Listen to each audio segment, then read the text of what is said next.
Okay, so ito yung Infinix Note Edge. Unang Infinix video natin to this year. 1.5K curved AMOLED display, 6,500 mAh battery. Unang phone na naka-Dimensity 7100 5G. At tulad ng dati, kwento ko sa inyo yung naging experience ko dito.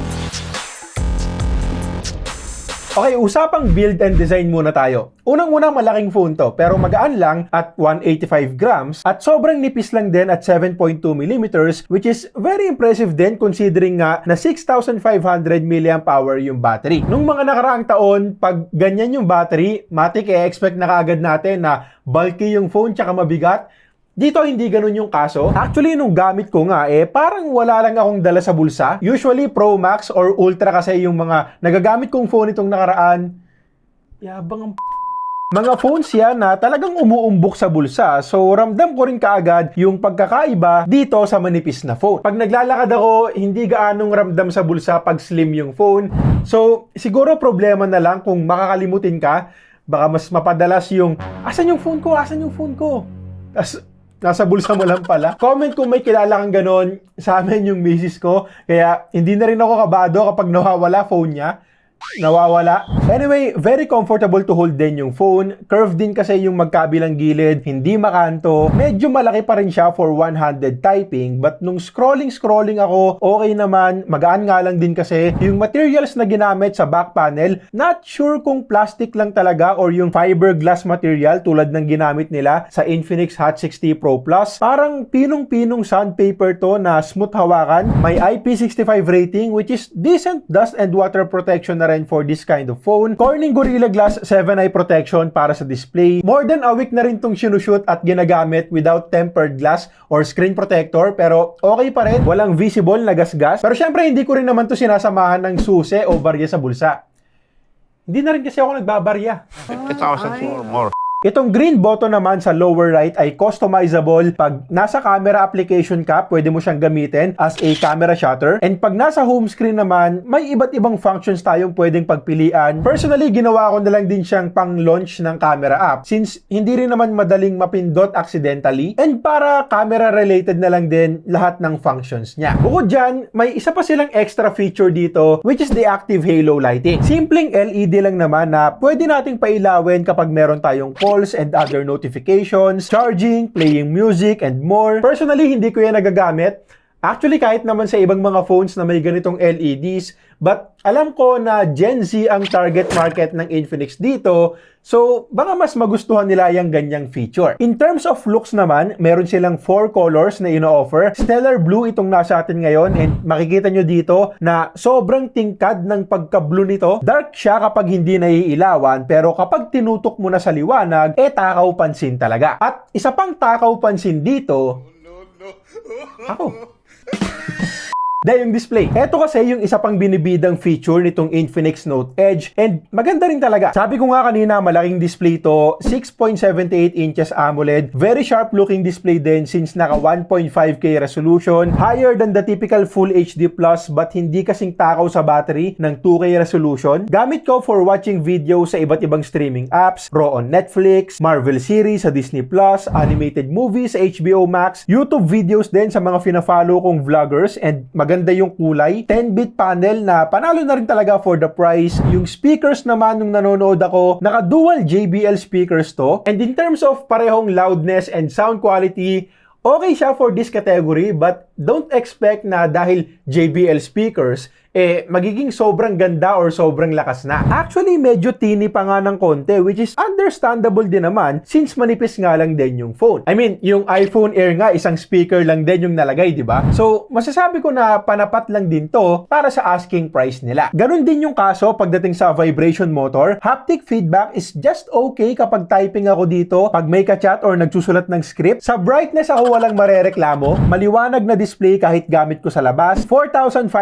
nits of peak brightness and 1800 nits HBM. Swak to sa mga madalas nasa labas na biyahe araw-araw papuntang school or work. Smooth and responsive display din, high refresh rate. Kahit naman mga mas murang phones ng Infinix, naka 120Hz na. Fingerprint scanner, fast and responsive. At yung curve nga rin pala sa screen, alam ko mas maraming may gusto ng flat, but sabihin ko lang din ulit na yung mga curved displays natin ngayon ay usually konting kurba kurba na lang din. Kaya hindi na rin issue para sa akin. Now, in terms of performance and software naman, base sa actual na paggamit ko, una muna, MediaTek Dimensity 7100 5G yung chipset na gamit. Unang phone niya na may ganyang chipset, collab ng Infinix and MediaTek. 256 gigs of UFS 2.2 storage and 8 gigs of LPDDR5X memory. Ang Tutu benchmark score ay lagpas 800,000 points. So yung performance natin dito ay sakto lang din talaga para sa ganitong category. Ibig kong sabihin, kayang-kaya namang i-run ng maayos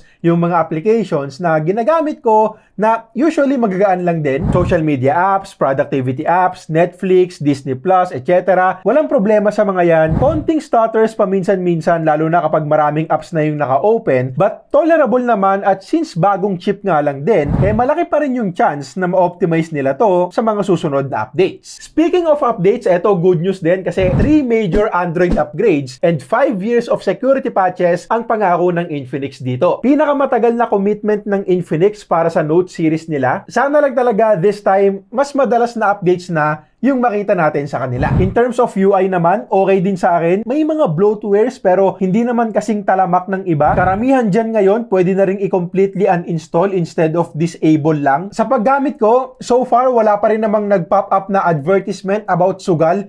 Thank you, Infinix.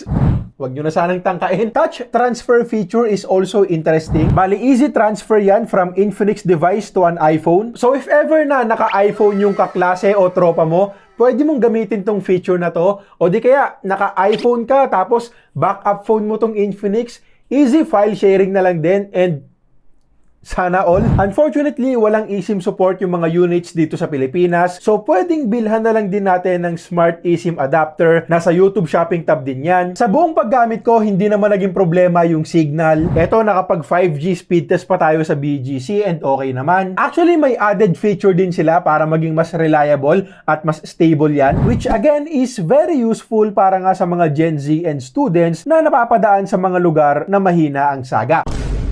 Now, kung gaming naman, pwede to for light gaming like ML, HOK, CODM, and Pokemon Unite. Titles like Genshin Impact and WUWA, hindi ko marerecommend dahil matataas ang requirements ng mga yan at hindi rin to pinoposition ng Infinix as a gaming phone. GT series nila ang mas swak kung ganun yung habol mo sa isang phone. So, kamusta naman yung battery? Ito yung napaganda kasi nga, sabi ko kanina, kahit na slim phone to, 6,500 mAh yung battery capacity. However, gusto ko lang ding iset ng maayos yung expectations dito kasi kapag sinabing 6,500 mAh, matik may isip natin na 2 araw na gamitan to. Well, 1, depende pa rin syempre sa application na gagamitin and 2, depende rin sa software optimizations. At sa experience ko dito, pang isang buong araw na gamitan siya. Minonitor ko yung battery niya nung nag-mall kami. Bale, umaga mga Netflix, social media. Pagpunta namin sa mall, syempre, mobile data, GPS, picture-picture.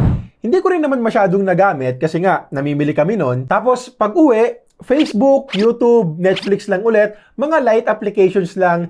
Tapos, end of the day, nasa 30% plus pa yung natira. So, masasabi ko na kaya yung isang buong araw, pero yung isa't kalahati hanggang 2 araw na gamitan, hindi uubra at least sa paggamit ko. So, sa ngayon, maikukumpara ko siya sa isang phone na may 5,000 mAh battery na may magandang battery optimization. Depende na lang din sa Infinix kung i-improve pa nila dun nga sa pangako nila na 5 years na software support. May claim din si Infinix na battery self-repair or self-healing daw. Practical meaning nito, kapag na 0% ka, may low current recovery sila para dahan-dahang ibalik yung battery sa normal state para less stress at mapabagal yung unti-unting pag-degrade ng battery. Pero hindi ito yung mala Wolverine na magre-regenerate yung battery health mo back to 100% kapag nabawasan. Walang ganon. More on damage control siya kapag na-empty ka. Meron din silang 6 years healthy battery claim. More than 80% pa rin daw after 6 years of usage. Pero syempre, mako-confirm lang natin yan pagdating ng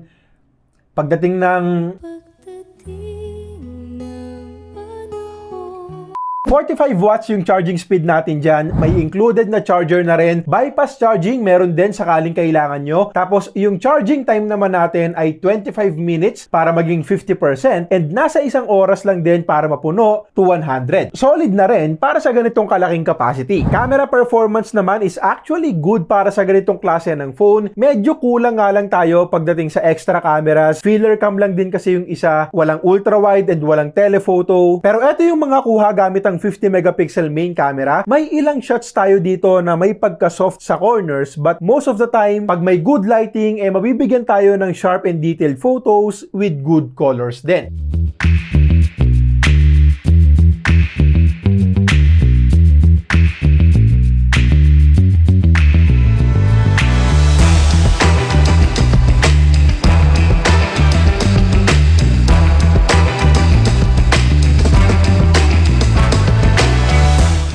Live photo mode, meron din sila dito, parang sa iPhone. Well, tina-turn off ko lang din naman yan sa iPhone, but sakaling trip nyo, meron tayong ganyang option na pwede rin nating i-export as GIF. Nighttime photos naman, ito nagustuhan ko rin kasi sa mga dating phones naman nila, nakita na rin natin na maganda yung night mode processing ng Infinix at ganun ulit dito, at least para sa presyo, low noise, may details pa rin at kuha din yung LEDs with good exposure. Pagdating naman dito sa 13 megapixel selfie camera, sharp looking photos din yung nakuha ko with good details and natural looking colors. However, nakulangan ako sa videos kasi sa SRP nito, may mga older models na kayang mag-record ng 4K resolution. Dito hanggang 2K lang ang pwede nating i-record tapos hindi pa stable. Kailangan pa nating ibaba sa 1080p yung resolution para mapagana yung stabilization. Video quality gamit ang front-facing camera ng Infinix Note Edge 2K 30fps.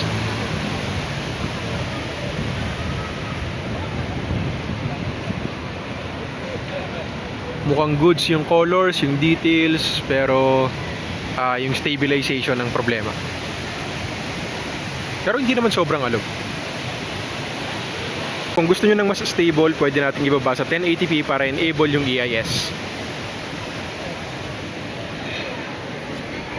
Okay, so Infinix Note Edge, SRP nito para sa 8256 ay 14,999 pesos. Pero may early bird offer sila sa TikTok Shop para makuha na lang natin to for 12,999 with free Infinix XE26 na wireless earbuds. At check nyo na rin yung YouTube shopping tab natin dyan kasi posibleng makakuha pa tayo dyan ng voucher para mas mapababa pa natin yung presyo sa Shopee at Lazada. Also, meron din silang paraffle sa mga bibili, trip to Chongqing for 2 packs, Infinix GT Book na laptop and concert tickets, at eto na lang din yung mechanics para makasali. Now, real talk, medyo nakakapanibago yung SRP kasi nga nasanay tayo na aggressive talaga magpresyo ang Infinix. So kung ang tanong kung sulit ba, para sa akin, hindi ito yung best deal na nakita ko from Infinix. Kung makukuha natin yung promo price na 12,999 plus may libreng wireless earbuds, dyan ko pa masasabi na fair yung pricing nila. Considering nga na may price adjustments talaga sa iba't ibang mga brands ngayon dahil sa pagtaas ng presyo ng mga components. Panlaban nito yung looks, nipis, display at yung matagal na promise ng software support. Pero kung ang priority mo is pure gaming performance